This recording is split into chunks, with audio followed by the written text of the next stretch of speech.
ಓಂ ಶ್ರೀ ಗಣೇಶಾಯ ನಮಃ. ಶ್ರೀಮನ್ನಾರಾಯಣೀಯಂ. ಓಂ ಶ್ರೀ ಕೃಷ್ಣಾಯ ಪರಬ್ರಹ್ಮಣೇ ನಮಃ. ದಶಕಂ 26 ಶ್ಲೋಕ 2. ಕುಂಭೋದ್ಭೂತಿಃ ಸಂಭೃತ ಕ್ರೋಧಭಾರಃ ಸ್ತಬ್ಧಾತ್ಮಾ ತ್ವಂ ಹಸ್ತಿ ಭೂಯಂ ಭಜೇತಿ ಶಪ್ತ್ವಾಥೈನಂ ಪ್ರತ್ಯಗಾತ್ ಸೋಪಿ ಲೇಭೆ ಹಸ್ತೀಂದ್ರತ್ವಂ ತ್ವತ್ ಸ್ಮೃತಿವ್ಯಕ್ತಿಧನ್ಯಂ.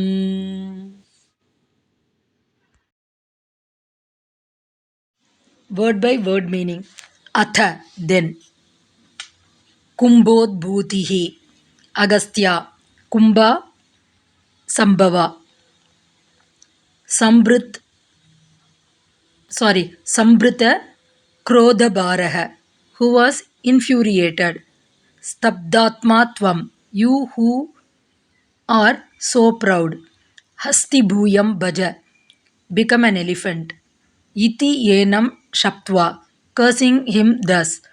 Pratyagat, went away. Saha Api, he too. Indradyumna, Tvat Smriti Vyaktidanyam, with a good fortune to retain a clear memory of thee. Hastindratvam Lebe, got the form of a lordly elephant. Full meaning. Then Agastya, who was infuriated by the king's apparent indifference, cursed him, saying, "Since you are so proud and haughty, you will become an elephant," and went away. Indradyumna then got the form of a lordly elephant with his memory of thee intact. Note: the elephant is considered a very proud animal. Om Tat Sat.